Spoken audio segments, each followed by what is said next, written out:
ರಾಜಕೀಯ ಅಜೆಂಡಾದಲ್ಲಿ ಈಗ ಪೊಲಿಟಿಕಲ್ಗೆ ಸಂಬಂಧಪಟ್ಟಂತ ಎಕ್ಸ್ಕ್ಲೂಸಿವ್ ಸುದ್ದಿ ಇದು. KRPP ಪಕ್ಷದ ಒಂದು ಮಹತ್ವದ ಬೆಳವಣಿಗೆ ಆಗಿದೆ. ರಿಪಬ್ಲಿಕ್ ಕನ್ನಡಕ್ಕೆ ಸಿಕ್ಕಿರುವಂಥ ಎಕ್ಸ್ಕ್ಲೂಸಿವ್ ಮಾಹಿತಿ ಇದು. ಸಂಕ್ರಾಂತಿಗೆ ಪಥವನ್ನು ಬದಲಿಸುತ್ತಾ ಬಳ್ಳಾರಿ ರಾಜಕಾರಣ. ಲೋಕಸಭಾ ಚುನಾವಣೆಗೆ KRP ಪಕ್ಷ ಸಜ್ಜಾಗ್ತಾ ಇದೆ. ಜನಾರ್ದನ್ ರೆಡ್ಡಿ ಅವರ ನೇತೃತ್ವದಲ್ಲಿ ಮಹತ್ವದ ಸಭೆ ನಡೆದಿದೆ. 6 ರಿಂದ 8 ಕ್ಷೇತ್ರದಲ್ಲಿ ಅಭ್ಯರ್ಥಿಗಳನ್ನು ಕಣಕ್ಕಿಳಿಸೋದಕ್ಕೆ ಚಿಂತನೆ ಕೂಡ ನಡೆದಿದೆ. ಆಲ್ರೆಡಿ ವರ್ಕೌಟ್ ಶುರುವಾಗಿದೆ. ಇದು ರಿಪಬ್ಲಿಕ್ ಕನ್ನಡದ ಪೊಲಿಟಿಕಲ್ ಎಕ್ಸ್ಕ್ಲೂಸಿವ್ ಮಾಹಿತಿ. ನೋಡಿ, ವಿಧಾನಸಭಾ ಚುನಾವಣೆಯಲ್ಲಿ KRP ಪಕ್ಷ ಗಂಗಾವತಿಯಲ್ಲಿ 1 ಕ್ಷೇತ್ರದಲ್ಲಿ ಮಾತ್ರ ಗೆಲ್ತು. ಆದರೆ ರಾಷ್ಟ್ರೀಯ ಪಕ್ಷಗಳಿಗೆ ದೊಡ್ಡ ಹೊಡೆತವನ್ನು ಕೊಡ್ತು. ಕಾಂಗ್ರೆಸ್ಗೂ ಹೊಡೆತವನ್ನು ಕೊಡ್ತು, BJPಗೂ ಕೂಡ ಹೊಡೆತವನ್ನು ಕೊಡ್ತು. ಅದರಲ್ಲೂ BJPಗೆ ಪ್ರಬಲವಾದಂಥ ಹೊಡೆತವನ್ನು ಕೊಟ್ಟಿದೆ, ಯಾವುದೇ ಅನುಮಾನವಿಲ್ಲ.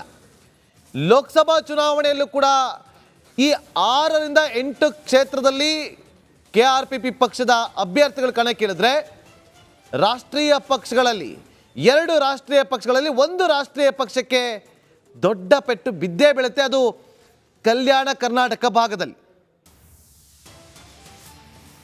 ಇದೇ ವಿಚಾರಕ್ಕೆ ಸಂಬಂಧಪಟ್ಟಂತೆ ಮಾತನಾಡೋದಕ್ಕೆ ನಮ್ಮೊಂದಿಗೆ KRP ಪಕ್ಷದ ರಾಜ್ಯ ಯುವ ಘಟಕದ ಅಧ್ಯಕ್ಷರಾಗಿರುವಂಥ ಭೀಮಾಶಂಕರ್ ಪಾಟೀಲ್ ಅವರು ಜಾಯ್ನ್ ಆಗಿದ್ದಾರೆ. ಭೀಮಾಶಂಕರ್ ಪಾಟೀಲ್ ಅವರೇ ನಮಸ್ಕಾರ.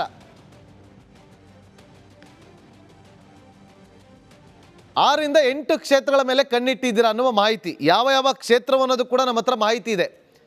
ಬಳ್ಳಾರಿ, ರಾಯಚೂರು, ಚಿತ್ರದುರ್ಗ, ಈ ರೀತಿಯಾಗಿ ಕೊಪ್ಪಳ, ಹೌದಾ? 6 ರಿಂದ 8 ಕ್ಷೇತ್ರದಲ್ಲಿ KRP ಪಕ್ಷ ಸ್ಪರ್ಧೆ ಮಾಡುತ್ತಾ?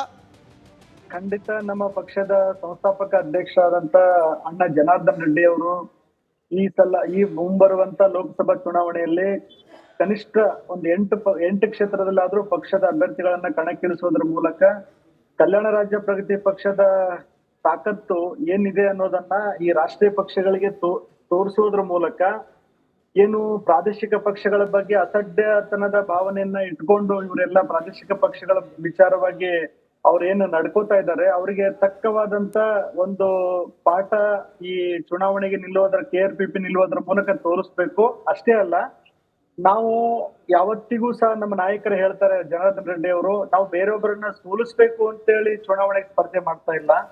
ನಾವು ಗೆಲ್ಬೇಕು, ನಮ್ಮ ಪಕ್ಷದ ಸಾಮರ್ಥ್ಯ ಆ ಕ್ಷೇತ್ರದಲ್ಲಿ ವೃದ್ಧಿ ಮಾಡ್ಕೊಳ್ಬೇಕು ಅನ್ನುವಂತ ವಿಚಾರವನ್ನು ಇಟ್ಕೊಂಡು ನಾವು ಚುನಾವಣೆಗೆ ಸ್ಪರ್ಧೆ ಮಾಡ್ಲಿಕ್ಕೆ ತಯಾರಾಗಿದ್ದೀವಿ. ನೀವ್ ಹೇಳಿದ್ರಿ ಕಲ್ಯಾಣ ಕರ್ನಾಟಕ ಭಾಗ ಅಂತೇಳಿ. ಬಹುತೇಕ ಕಲ್ಯಾಣ ಕರ್ನಾಟಕ ಭಾಗ ಅಷ್ಟೇ ಅಲ್ಲ, ನಾವು ಚಿತ್ರದುರ್ಗ, ಕೋಲಾರ ಮತ್ತೆ ಬೆಂಗಳೂರಿನ ಯಾವ್ದಾದ್ರು ಒಂದು ಕ್ಷೇತ್ರದಲ್ಲೂ ಸಹ ಸ್ಪರ್ಧೆ ಮಾಡ್ಬೇಕು ಅನ್ನುವಂತ ವಿಚಾರ ನಮ್ಮ ನಾಯಕರ ತಲೆಯಲ್ಲಿ ಇದೆ. ನಮ್ಮ ನಾಯಕರು ಆ ವಿಚಾರದಲ್ಲಿ ಸೂಕ್ತ ಅಭ್ಯರ್ಥಿಗಳು ನಮ್ಮ ನಾಯಕರ ಸಂಪರ್ಕಕ್ಕೂ ಬಂದಿದ್ದಾರೆ. ನಮ್ಮ ನಾಯಕರು ಈಗಾಗ್ಲೇ ಅವ್ರ ಜೊತೆ ಹಲವು ಸುತ್ತಿನ ಮಾತುಕತೆಗಳನ್ನು ಸಹ ಮಾಡಿದ್ದಾರೆ ಅಭ್ಯರ್ಥಿಗಳ ಜೊತೆಗೆ. ಹಾಗಾಗಿ ನಾವು ಯಾವತ್ತಿಗೂ ಸಹ ನಮ್ಮ ಪಕ್ಷದ ಸಿದ್ಧಾಂತವೇ ಬಸವಣ್ಣವರ ಸಿದ್ಧಾಂತ, ಕಾಯಕವೇ ಕೈಲಾಸ ಅನ್ನುವಂಥದ್ದನ್ನ ನಮ್ಮ ನಾಯಕರು ತುಂಬಾ ಬಲವಾಗಿ ನಂಬ್ಕೊಂಡಿರುವಂತದ್ದು. ನಾವು ಯಾವುದೋ ಧರ್ಮ, ಜಾತಿ, ಮತ, ಪಂಥದ ಹೆಸರಲ್ಲಿ ಚುನಾವಣೆ ಮಾಡಲ್ಲ. ನಾವು ಅಭಿವೃದ್ಧಿ ವಿಧಾನಸಭಾ ಚುನಾವಣೆಯಲ್ಲೂ ಕೂಡ ಭೀಮಾಶಂಕರ್ ಪಾಟೀಲ್ ಅವರೇ ಇದೇ ಅಜೆಂಡಾದಲ್ಲಿ ನೀವು ಚುನಾವಣಾ ಕಣಕ್ಕಿಳಿದ್ರಿ. ಆದರೆ 1 ಕ್ಷೇತ್ರದಲ್ಲಿ ಮಾತ್ರ ನೀವು ಗೆದ್ದಿದ್ದು, ಅದು ಜನಾರ್ದನ್ ರೆಡ್ಡಿ ಅವರು ಗಂಗಾವತಿ ಕ್ಷೇತ್ರದಲ್ಲಿ. ಆದರೆ ಬೇರೆ ಬೇರೆ ಕ್ಷೇತ್ರದಲ್ಲಿ ದೊಡ್ಡ ಪೆಟ್ಟನ್ನು ಕೊಟ್ಟಿದ್ರಿ ರಾಷ್ಟ್ರೀಯ ಪಕ್ಷಕ್ಕೆ. ಈಗ ಪ್ರಮುಖವಾದಂಥ ಪ್ರಶ್ನೆ ನೋಡಿ, ನಮ್ಮ ಟೈಟಲ್ ಇದೆ ನೇರ ಮಾತು ಕಣ್ಣಲ್ಲಿ ಕಣ್ಣಿಟ್ಟು ಅನ್ನೋದು. ಈಗ ನೇರವಾಗಿ ಒಂದು ಪ್ರಶ್ನೆಯನ್ನ ಕೇಳ್ತೀನಿ. BJPಯಿಂದಾಗಲಿ ಅಥವಾ ಕಾಂಗ್ರೆಸ್ಸಿಂದಾಗಲಿ ಯಾರು ನಿಮಗೆ ಕರೆ ಮಾಡಿ ಲೋಕಸಭಾ ಚುನಾವಣೆಗೆ ನಮಗೆ ಸಪೋರ್ಟ್ ಮಾಡಿ ಅಂತ ಕರೆ ಬಂದಿಲ್ವಾ ಇಲ್ಲಿವರೆಗೂ? ಇಲ್ಲ, BJP ಆಗ್ಲಿ ಕಾಂಗ್ರೆಸ್ ಪಕ್ಷದವರಾಗ್ಲಿ ನಮ್ಮ ನಾಯಕರ ಜೊತೆಗೆ ಸಂಪರ್ಕದಲ್ಲಿ ಇದಾರೋ ಅನ್ನುವಂತ ಮಾಹಿತಿ ಇದೆ. ಆದ್ರೆ ಯಾವುದೇ ಕಾರಣಕ್ಕೂ ನಮ್ಮ ನಾಯಕರು ನಮ್ಮ ಪಕ್ಷದಿಂದ ನಾವು ಸ್ಪರ್ಧೆ ಮಾಡುತ್ತೀವಿ, ಯಾವುದೇ ಕಾರಣಕ್ಕೂ ಬೇರೆ ಪಕ್ಷಗಳ ಜೊತೆಗೆ ನಾವು ಹೊಂದಾಣಿಕೆ ಮಾಡ್ಕೊಳ್ಳಲ್ಲ ಅನ್ನುವಂತ ಸ್ಪಷ್ಟವಾದಂತ ನಿಲುವನ್ನ, ಸ್ಪಷ್ಟವಾದ ಮಾತುಗಳಲ್ಲಿ ಅವರಿಗೆ ಈಗಾಗಲೇ ಎರಡೂ ರಾಜಕೀಯ ಪಕ್ಷದವರಿಗೆ ಹೇಳಿದ್ದಾರೆ. ಹಾಗಾಗಿ ನಾವು ಕಾಂಗ್ರೆಸ್ BJP ಅವ್ರ ಜೊತೆಗೆ ಸೇರ್ಕೊಂಡು ಚುನಾವಣೆ ಮಾಡ್ಬೇಕು ಅನ್ನುವಂತ ಯಾವುದೇ ಯೋಚನೆ ನಮ್ಮ ಪಕ್ಷದಲ್ಲಿ ಇಲ್ಲ.